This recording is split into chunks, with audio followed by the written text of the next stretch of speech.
ਕਹਾਣੀ ਦਾ ਸਰਨਾਮਾ ਹੈ ਭੁੱਖਾ। ਨਾਲ ਦੇ ਘਰ ਵਾਲੇ ਵਿਹੜੇ ਵਿੱਚ ਰੋਟੀ ਬਣਾਉਂਦੀ ਜ਼ਨਾਨੀ ਦੇ ਹੱਥਾਂ ਦੀ ਆਵਾਜ਼ ਨੇ ਮੇਰੀ ਭੁੱਖ ਨੂੰ ਦੋਗਣਾ ਕਰ ਛੱਡਿਆ ਤੇ ਮੈਨੂੰ ਆਪਣੀ ਘਰਵਾਲੀ ਤੇ ਹੋਰ ਵੀ ਗੁੱਸਾ ਆਉਣ ਲੱਗਾ।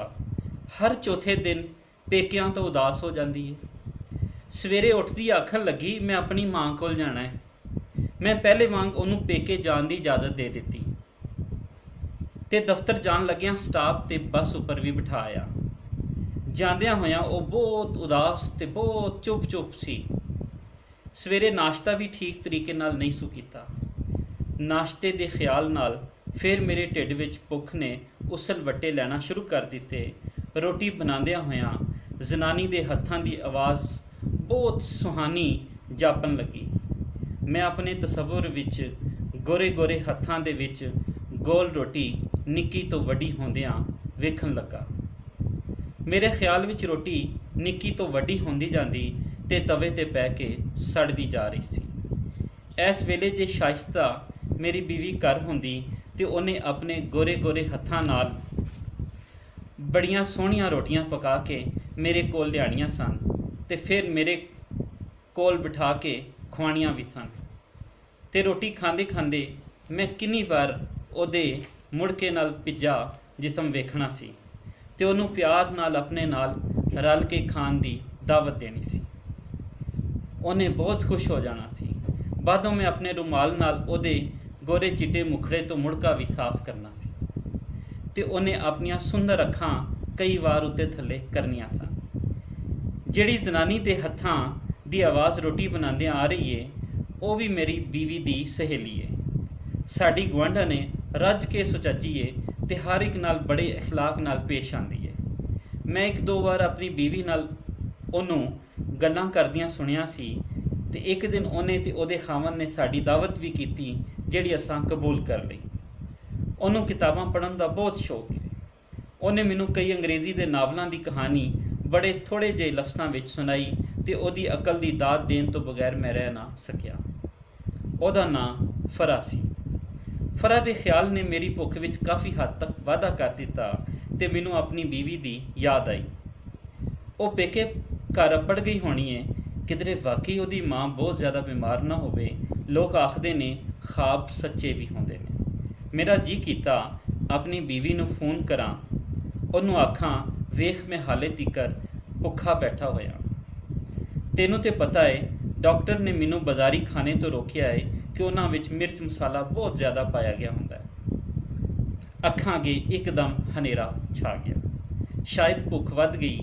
ਮੈਂ ਉੱਠ ਕੇ ਇੱਕ ਗਲਾਸ ਠੰਡੇ ਪਾਣੀ ਦਾ ਪੀਤਾ।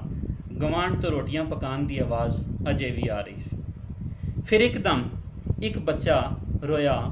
ਰੋਟੀ ਪਕਾਉਣ ਤੇ ਬੱਚੇ ਦੀ ਰੋਣ ਦੀ ਆਵਾਜ਼ ਨਾਲ ਇੱਕ ਮਰਦਾਵੀ ਆਵਾਜ਼ ਗੂੰਜੀ, ਤੈਨੂੰ ਪਤਾ ਹੈ ਮੈਂ ਰਾਤ ਦੀ ਡਿਊਟੀ ਤੇ ਜਾਣਾ ਹੈ। ਇਹਨੂੰ ਟੋਨੀ ਨੂੰ ਸੰਭਾਲ, ਮੈਂ ਕੱਪੜੇ ਬਦਲ ਲਵਾਂ। ਨਾਲ ਵਾਲੇ ਘਰਾਂ ਵਿੱਚੋਂ ਰੋਟੀ ਪਕਾਉਣ ਦੀ ਆਵਾਜ਼ ਆਉਣਾ ਬੰਦ ਹੋ ਗਈ।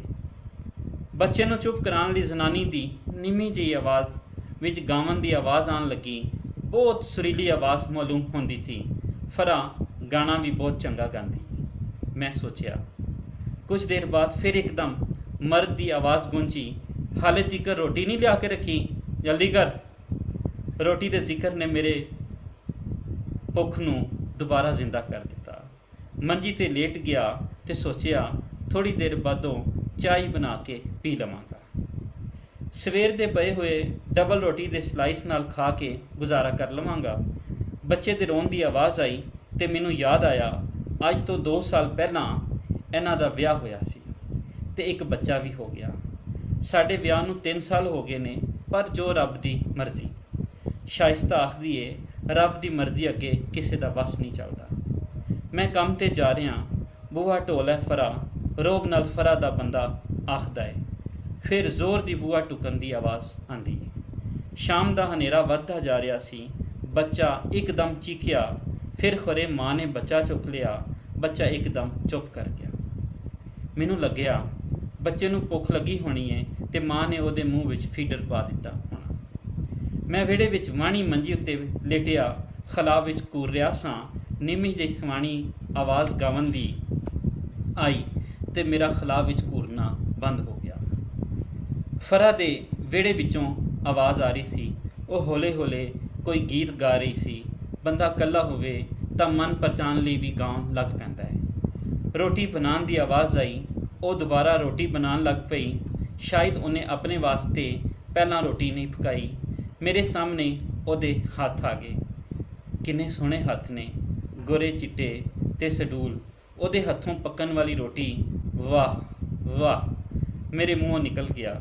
ਮੈਂ ਆਪਣੇ ਬੁੱਲ੍ਹਾਂ ਉੱਤੇ ਜ਼ੁਬਾਨ ਫੇਰੀ। ਮੈਨੂੰ ਇੰਝ ਲੱਗਿਆ ਜਿਵੇਂ ਮੈਂ ਹੁਣੇ ਆਪਣੇ ਹਲਕ 'ਚੋਂ ਰੋਟੀ ਦੀ ਸਵਾਦਲੀ ਬੁਰਕੀ ਲੰਘਾਈ ਹੋਵੇ।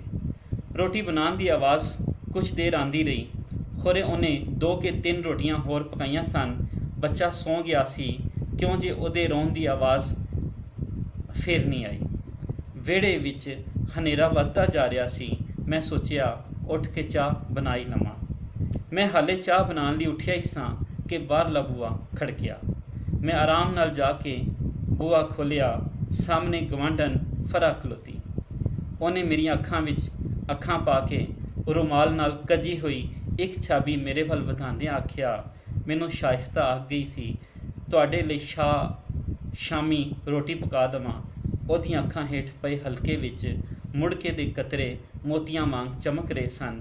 ਬੂਹੇ ਦੇ ਇੱਕ ਪਾਸੇ ਮੈਂ ਗੂੰਗਾ ਬਣਿਆ ਖਲੋਤਾ ਉਹਨੂੰ ਵੇਖ ਰਿਹਾ ਸਾਂ।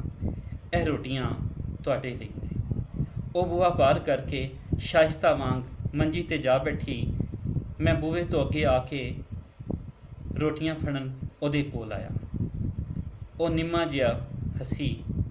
ਭਰਵਾਂ ਮਾਣੇ ਭਰਿਆ ਹਾਸਾ ਮੁੜਕੇ ਨਾਲ ਉਹਦੇ ਜਿਸਮ ਵਿੱਚੋਂ ਆਉਣ ਵਾਲੀ ਹਲਕੀ ਜਿਹੀ ਮਹਿਕ ਮੈਨੂੰ ਬਹੁਤ ਕੁਝ ਸੋਚਣ 'ਤੇ ਮਜਬੂਰ ਕਰ ਰਹੀ ਸੀ।